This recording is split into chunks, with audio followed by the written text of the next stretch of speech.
का दिल्ली में 2 करोड़ 2.5 करोड़ लोग रहते हैं। हर परिवार का हिस्सा बनके उनके परिवार की मुश्किलों को दूर करने की कोशिश की है, हर परिवार का सहारा बनने की कोशिश की है।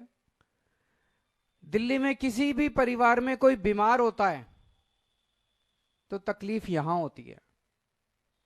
मैं अभी देख रहा था 2 दिन पहले, एक टीवी चैनल वाला एक बूढ़ी महिला से पूछ रहा था, और वो बूढ़ी महिला कह रही थी कि केजरीवाल की वजह से मेरी जान बच गई। उसने पूछा कैसे? वो अम्मा बोली मेरी बाईपास सर्जरी हुई है, 8 लाख रुपए का खर्चा था, मेरा बेटा 10-15 हजार रुपए महीना भी नहीं कमाता, वो तो नहीं भुगत सकता था। केजरीवाल के अस्पताल में मेरा सारा इलाज मुफ्त हो गया, एक पैसा नहीं देना पड़ा। आज मैं जिंदा हूं तो केवल केजरीवाल की वजह से जिंदा हूं। मैं उस अम्मा को कहना चाहता हूं कि मां, आपने हमें बहुत बड़ा आशीर्वाद दिया है, आज मैं जहां पे हूं आप ही की वजह से हूं। तो जो कुछ भी कर रहा हूं ये मेरा फर्ज है, हर दिल्ली वाले के परिवार को मैं किस तरह से मदद करूं, किस तरह से उनके परिवार की मुश्किलों को दूर करूं, ये मेरी कोशिश रहती है। दिल्ली के हर बच्चे को मेरी कोशिश है कि जैसी पढ़ाई मेरे बच्चों को मिली, जैसी अच्छी पढ़ाई मेरे बच्चों को मिली, इस देश ने मेरे बच्चों को अच्छी पढ़ाई दी, वैसी ही अच्छी पढ़ाई हर बच्चे को मिलनी चाहिए।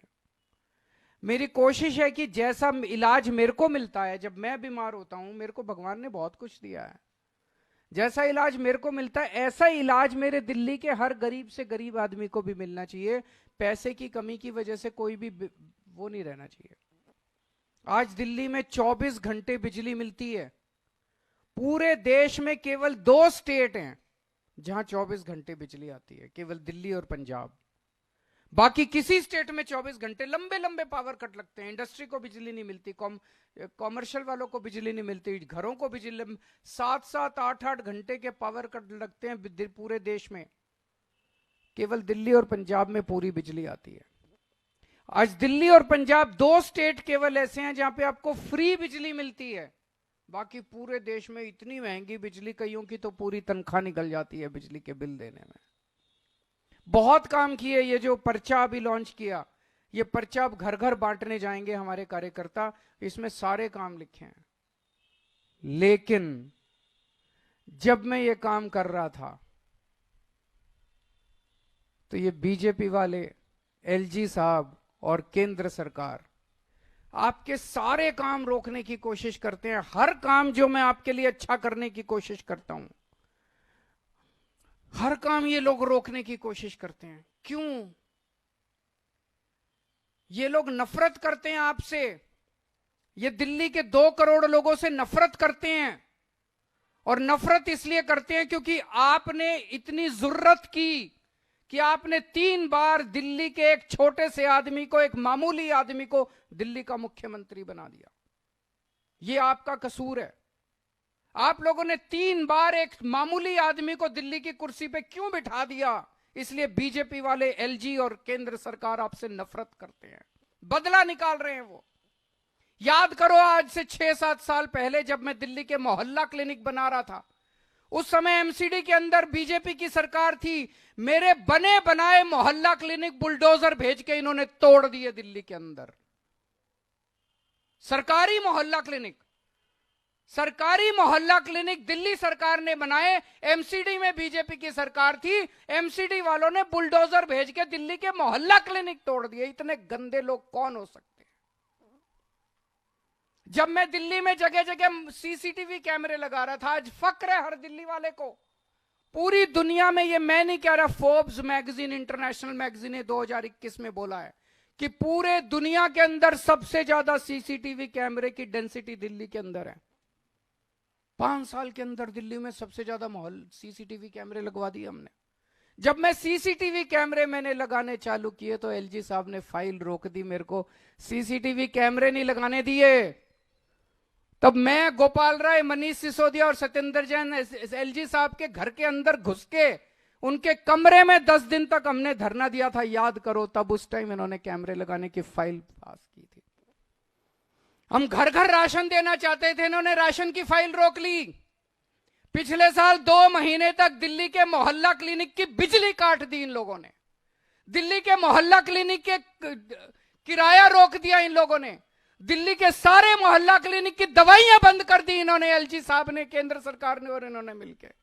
दिल्ली के मोहल्ला क्लिनिक के टेस्ट बंद कर दिए इन लोगों ने। इतना निर्दयी कौन हो सकता है जो गरीबों का इलाज बंद कर दे? इतनी नफरत क्यों है? इतना निर्दयी कौन हो सकता है?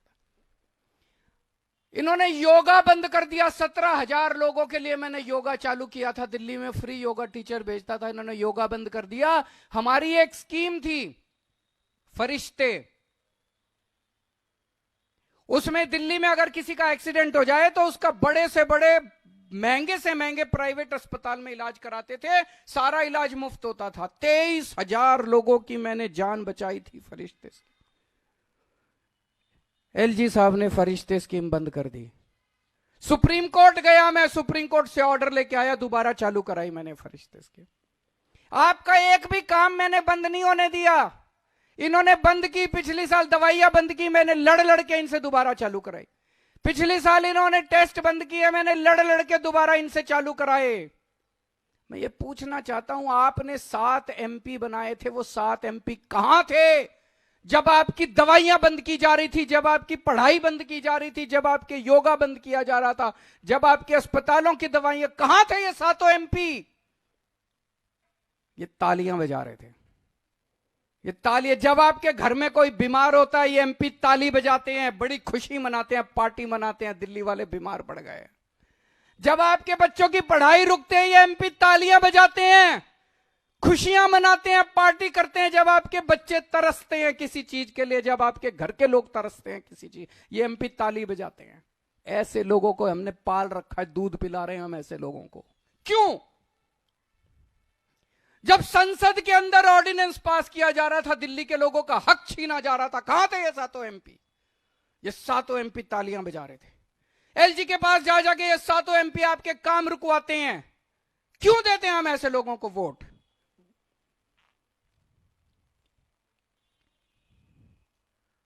कल मैंने बिजली सब्सिडी पास की है कैबिनेट में, मैं आपको बता नहीं सकता कितना लड़ना पड़ा है मेरे को। ये चाहते हैं, मैं ये कहता हूं भाई हम अच्छे काम कर रहे हैं, तुम भी करो। हमने दिल्ली में 24 घंटे बिजली कर दी, तुम क्यों नहीं करते? तुम भी करो, यूपी में करो, मध्य प्रदेश में करो, जहां जहां, राजस्थान में करो, जहां जहां तुम्हारी सरकार है तुम करो, गुजरात में करो।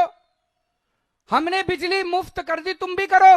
कह रहे ना हम तो नहीं करेंगे, तेरे को भी नहीं करने देंगे। बड़ी मुश्किल से, मैं बता नहीं सकता दिल्ली वालों मैंने कितनी मुश्किल से तुम्हारी बिजली सब्सिडी पास कराई है। अगले 1 साल के लिए अब आपको बिजली फ्री मिलती रहेगी। आज मैं अकेला लड़ रहा हूं इन लोगों से, एलजी से अकेला लड़ रहा हूं, बीजेपी वालों से अकेला लड़ रहा हूं, इन 7 सांसदों से अकेला लड़ रहा हूं, केंद्र सरकार से अकेला लड़ रहा हूं। आप मेरे को बेटा मानते हो, आपने मेरे को बेटा बोला है। अगर आपने मेरे को बेटा बोला है तो अपने बेटे को अकेला तो नहीं छोड़ोगे इस तरह। आज मैं आप लोगों से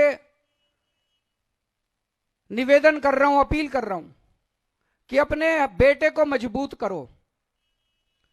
आपने मेरे को 70 में से एक बार 67 सीट दी, मेरे को मजबूत किया। दूसरी बात, 70 में से 62 सीट दी, मेरे हाथ मजबूत किए विधानसभा के अंदर। मैं बड़ा शुक्रगुजार हूं। आज ये जो मैं इनसे लड़ पा रहा हूं थोड़ा बहुत, ये इसी वजह से लड़ पा रहा हूं। जो भी थोड़े बहुत काम कर पा रहा हूं, इसी वजह से काम कर पा रहा हूं क्योंकि आपने इतना भारी बहुमत दिया था।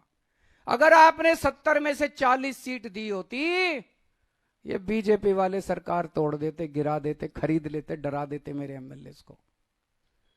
ये तो आपकी दुआ है, आपकी कृपा है, आपका आशीर्वाद है, आपका प्यार है कि आपने 70 में से 62 सीट दी। इसी तरह से जैसे आपने विधानसभा में मेरे हाथ मजबूत किए, अब संसद में मेरे हाथ मजबूत कर दो। संसद में मेरे को 7 एमपी दे दो, जो इंडिया गठबंधन के हैं, 7 एमपी दे दो। ये 7 एमपी मेरे 7 बड़े बड़े हाथ बन के काम करेंगे। अगली बार एलजी काम रोकेगा, ये 7 काम करा के लाएंगे। अगली बार अगर केंद्र सरकार काम रोकेगी, ये 7 काम रोक के काम करवा के लाएंगे। अगली बार संसद के अंदर आपके हक मारे जाएंगे, ये सातों एमपी संसद में उठ के आपकी आवाज बनेंगे। मैं आज आपसे यही मांगने के लिए आया हूं, ये सातों एमपी अगर हमारे आ गए तो आपके बेटे के हाथ मजबूत होंगे, किसी की हिम्मत नहीं होगी कि आपके काम रोक पाए। और ये तो कहते हुए घूम रहे हैं चारों तरफ, हमारी 370 आ रही है, हमारी 370 आ रही है, हमें नहीं चाहिए दिल्ली वाले, आपकी जरूरत ही नहीं इनको। खुलेआम कह रहे हैं 370 आ रही है, हमारी 370 आ रही है, इनको दिल्ली वालों के वोट चाहिए ही नहीं, इनको दिल्ली के सांसद चाहिए ही नहीं, मेरे को चाहिए आप, मेरे को आपकी जरूरत है, मेरे को दिल्ली वालों की जरूरत है, मेरे को दिल्ली वाले चाहिए, मेरे को दिल्ली के 2.5 करोड़ लोग चाहिए, मेरे को उनसे प्यार है, मैं दिल्ली वालों से प्यार करता हूं, ये आपसे नफरत करते हैं। मेरे को दे दो, मेरा एक एक वॉलंटियर, मैं आपके घर घर आऊंगा वोट मांगने के लिए, ये नहीं आएंगे, इनको नहीं चाहिए, अहंकार हो गया इनको, बहुत अहंकार है। जिसको वोट चाहिए उसको दो ना, जिसको वोट नहीं चाहिए उसको वोट क्यों दे रहे हो। और अभी महिलाओं के लिए मैंने ऐलान किया है 1000 रुपए। मैं देख रहा था टीवी चैनल पे, महिलाएं बड़ी खुश हैं, हर टीवी चैनल वाला सड़क पे जाके पूछ रहा, महिलाएं बड़ी खुश हैं, पर हर महिला कह रही अच्छा, यकीन नहीं हो रहा महिलाओं को, अच्छा होगा क्या, होगा क्या, ऐसा हो सकता है क्या, ऐसा भी हो सकता है क्या। मैं सारी माँ बहनों को कहना चाहता हूं, पिछले 10 साल में ऐसे ऐसे काम हुए हैं जो कभी सोचे ही नहीं थे। कभी जिंदगी में सोचा था बिजली मुफ्त भी आ सकती है, पूरी दुनिया में कभी नहीं हुआ, बिजली मुफ्त भी आ सकती है और 24 घंटे भी आ सकती है। अरे केजरीवाल है, केजरीवाल के टाइम में पता नहीं क्या क्या अभी और चमत्कार होने बाकी हैं। मैं सारी महिलाओं को बोल रहा हूं, मैं हूं, आपको 1000 रुपए दिला के रहूंगा। बजट में पास हो गया, ये कोई मैं ऐलान नहीं कर रहा, बजट में पास करके आया हूं, विधानसभा में पास हो गया, ये चालू होगा। बस आप मेरे को आशीर्वाद दे देना, आपसे मैं बदले में यही मांग रहा हूं, मेरे को सातों एमपी जिता दो ताकि मेरे को और ताकत मिले।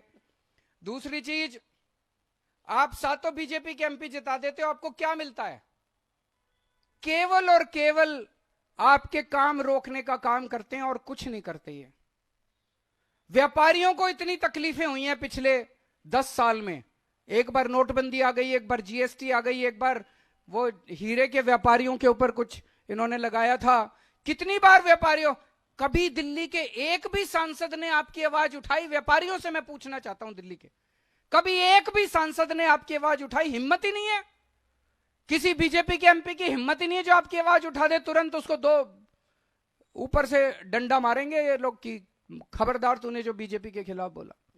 मैं आपकी आवाज बनूंगा, हमारे सातों एमपी आपकी आवाज बनेंगे। दिल्ली के अंदर डीडीए है, हमारी चलती नहीं डीडीए पे, सातों एमपी दोगे तो आपकी आवाज उठाएंगे, डीडीए में आपके काम करा के लाएंगे। दिल्ली पुलिस इनके अंडर में है, सातों एमपी आप हमें दोगे, दिल्ली पुलिस में आपके सारे काम करा के लाएंगे। दिल्ली में इतनी सारी केंद्र सरकार की संस्थाएं हैं, किसी में आपकी आवाज नहीं है, दिल्ली वालों की आवाज नहीं है। इन सारी जगहों के ऊपर ये दिल्ली के एमपी आपकी आवाज बनेंगे। तो अब हमारे अगले महीने 2 महीने में जब भी चुनाव होता है, तब तक हमारे कार्यकर्ता एक एक घर में जाएंगे, 2 या 3 बार पूरी दिल्ली का राउंड लगाया जाएगा, आके आपके पैर छुएंगे, हाथ जोड़ेंगे, विनती करेंगे, अपील करेंगे, आपसे प्रार्थना करेंगे और आपसे वोट मांगेंगे। इनको वोट नहीं चाहिए, मेरे को आपका आशीर्वाद चाहिए। बहुत बहुत शुक्रिया।